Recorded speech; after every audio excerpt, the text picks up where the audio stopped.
պարոն վարչապետ, օգտվելով նիստ վարողի իրավունքից մի արտահերթ հարց տամ, կարծում եմ հավելյալ պարզաբանման կարիք ունի, քանի որ այս ատոմակայանի թեման շատ է շահարկվում, ի վերջո երբ է փակվելու, ինչ պայմաններում, մինչև այդ արդյոք մենք նոր ատոմակայան կառուցած ենք լինելու, արդյոք որոշված է ինչպիսին թե եւ ում հետ համագործակցությամբ, խնդրեի պարզաբանել։ Տեսեք, մենք հիմա գտնվում ենք Մեծամորի ատոմակայանի գործունեության ժամկետը մինչև 2036 թվականը երկարացնելու ցիկլի մեջ, որից հետո եւս մի փուլ ենթադրվում է 10 տարով եւս հնարավոր կլինի երկարացնել Մեծամորի ատոմակայանի գործունեությունը, այսինքն եղավ 2036 եւ 2046։ Այդ ընթացքում մենք պետք է կայացնենք որոշումներ։ Եվ ելի եմ ասում, ես այս ամբիոնից ես այս նույն հայտարարությունը մի քանի անգամ գոնե ասել եմ։ Մենք նոր ատոմային ռեակտոր, միջուկային ռեակտոր ունենալու հարցը քննարկում ենք Ռուսաստանի հետ,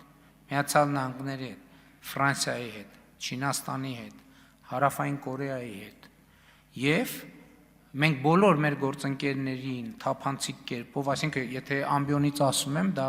շակմա ոչ մեկից գաղտնիք չենք պահում։ Բոլորին թափանցիկ կերպով ասում ենք, որովհետև ասում ենք դա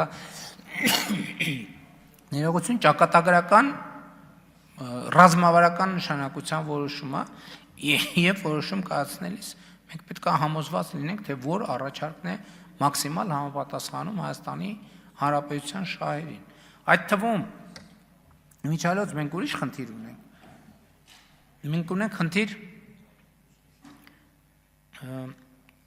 միջուկային էներգետիկայի շուկան լավ եւ ճիշտ ուսումնասիրելու երկարաժամկետ, որովհետեւ կա ուրիշ խնդիր, հիմա իհարկե մեր էներգետիկ համակարգում, եթե չեմ սխալվում, Մեծամորի ատոմակայանի արտադրած էլեկտրաէներգիայի սակագինը ամենաէժանն է, ճիշտ է։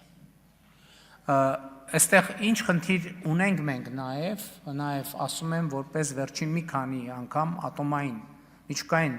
էներգետիկային վերաբերված տարբեր գագաթաժողովներին մասնակցելով, քննարկումներ ունենալով,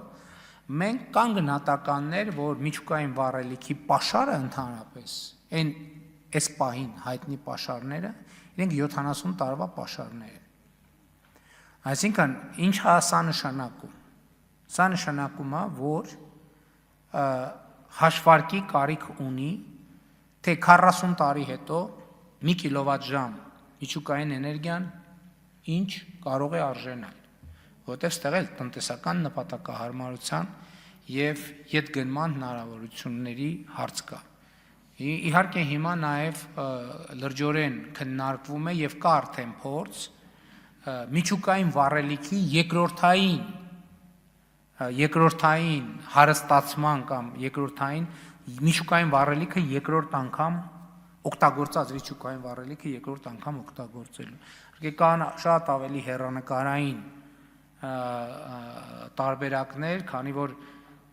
ուրանը ինքը մեծ ծավալներով կամ պլուտոնիումը մեծ ծավալներով չի օգտագործվում, կա նաև մեծ հավանականություն, որ ի վերջո կլինի տեխնոլոգիա դրանք բերելու տիեզերքից, այսինքն այլ երկնային մարմիններից եւ այլն, բայց դրանք ստեղ խնդիրը հետեւյալն է, թե գինը ամենակարևորը, գինը ինչ արժենալու, խնդիրն այն չի, որովհետեւ ատոմակայան որ կառուցվեց, էական չի, ինչ միջոցներով է կառուցվի, դա պետքա տնտեսական, ֆինանսական սխեմա դրվի տակը, որպեսզի ներդրված գումարը վերադառնա։ Եվ այս է պատճառը, որ մենք հիմա կան գործընկերներ, որ մեզ ասում են շտապեցնում են, ասում են պետքա որոշում կայացնել ամենայն հարգանքով։ Մենք պետք է այս բոլոր նյուանսները հասկանանք, որովհետև եթե մենք ենթադրենք 5 միլիարդ, 4 միլիարդ, 6 միլիարդ ներդրում արեցինք ատոմակայան կառուցեցինք եւ ուրանի գինը 4 անգամ բարձրացավ, 5 անգամ բարձրացավ, 10 անգամ բարձրացավ։ Հիմա եկեք նայենք ոսկու գնի դինամիկային վերջին 10 տարում։ Իհարկե համեմատությունը տեղին չի եւ այդքան ուղիղ չի, բայց ենթադրենք եկեք կարա պլուտոնիումի եւ միջուկային վառելիքի գինը կարա այդ դինամիկով սկսի աճել։ Դա ոնց է ազդելու մեր նախագծի բանի վրա, տնտեսական հետգնելիության կամ տնտեսական արդյունավետության վրա։ Սրանք սա շատ լուրջ հարցեր են եւ այս բոլոր լուրջ հարցերը ամենայն մանրամասներով մենք պետք է քննարկենք։